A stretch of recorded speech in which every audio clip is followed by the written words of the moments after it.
When I was first diagnosed with aHUS, I didn't really know what was happening that much. I just knew I was in hospital.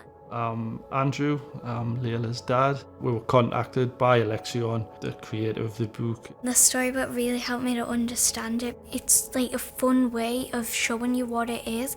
And I think that's really good because it's a lot better than just getting information thrown at you. And I really enjoy how it's really fun and interactive. That's my favourite carrot. You like him, don't you? Yeah. What do you like about him? I just like owls.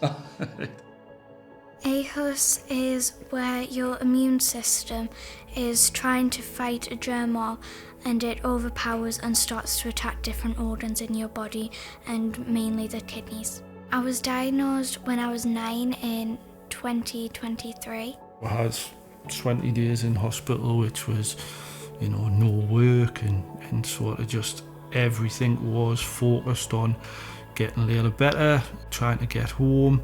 Does this bring back any memories of sort of how you felt when you were diagnosed? Yeah. Yeah. What does it make you sort of remember that? I felt like different all the time. Yeah. I never had one emotion. The way I explain it is that there's a certain trigger, which means that your immune response kicks in and basically it doesn't stop.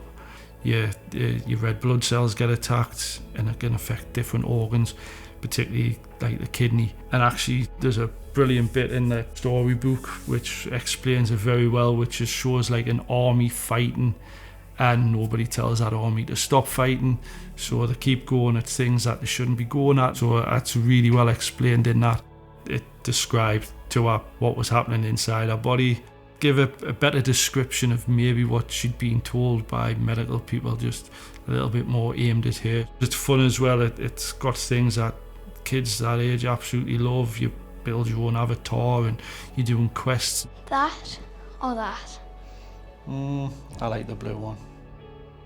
I like any bits where there's like puzzles and all that, any games. Kidney Care were like one of the organisations that towards the beginning of Layla's diagnosis and early stages of being out of hospital, that helped us a lot. Being able to lean on them whenever we've needed that bit of support. We've got like contacts who we can get in touch with. Yeah, they've been a big help from the start. That's pretty cool. Yeah, it's done that like, isn't it? Yeah. So telling you what your kidneys are doing. Yeah. A good way of explaining, isn't it? For a good period of months afterwards, life was far from like what it was, but gradually, bit by bit, half days at school, back to work, working from home together, introducing some of the things Layla used to do, ballet and dancing, to the point where we are now. It certainly doesn't have like any impact on our lives daily anymore, which would have been really hard to believe them first sort of couple of weeks when we were in that hospital. I would definitely recommend it to other people living with aHUS. Really helps you understand it, so like you actually know what you're living with, you don't just live with it.